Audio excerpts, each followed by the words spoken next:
Stuff. Charlie, thank you very much for exposing all of this for us. Please come back soon. Good story. Thank you. Thank you. Back to the markets. Yeah, the sell-off is still in place. Story of the day, China trade, political uncertainty, both weighing heavily on the market. I want to bring in George Sahi. He is Annandale Capital Chief Executive Officer.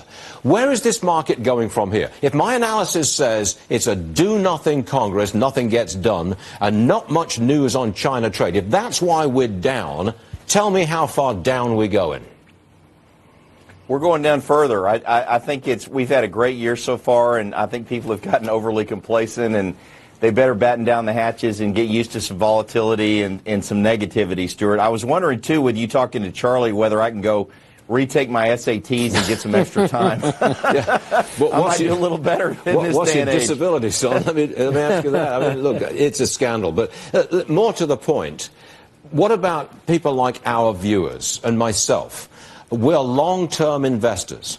A lot of us have done pretty well so far. Should we sell? I know you're saying we're going further down, but people like me, should we sell?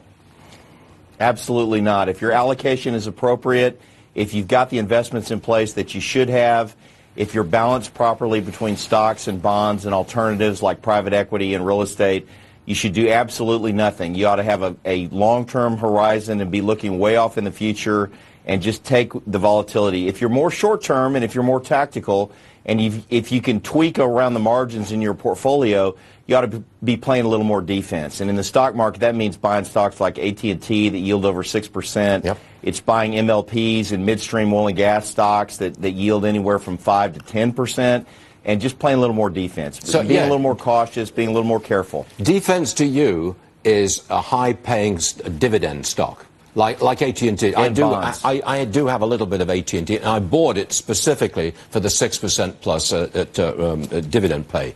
Let me talk to you about retail. Would you buy any retailer?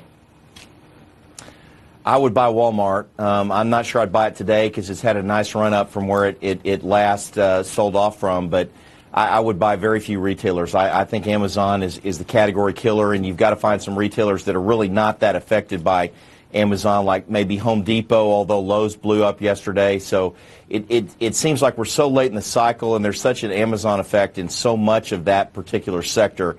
I would be much more inclined to look at oil and gas. Oil and gas is a much hated sector. It's all the green technology and climate change. People are against it. People are selling their oil and gas stocks. I would be looking at a sector that's much unloved like that. Now, retail is also unloved, but I feel like that the Amazon threat is not fully baked into a lot of those stocks. So I would look more at oil and gas and high dividend-paying stocks and bonds and cash and playing some defense. Okay, play defense from George Sahi. To sum it up, don't panic, don't sell now automatically, go for dividend stocks, look at oil and gas, and maybe some cash and bonds. Let's sum it up like that, George, and thanks for joining us. Always appreciate it. Thank you. Thank you, Stuart. Good to be here. New tweet from the president.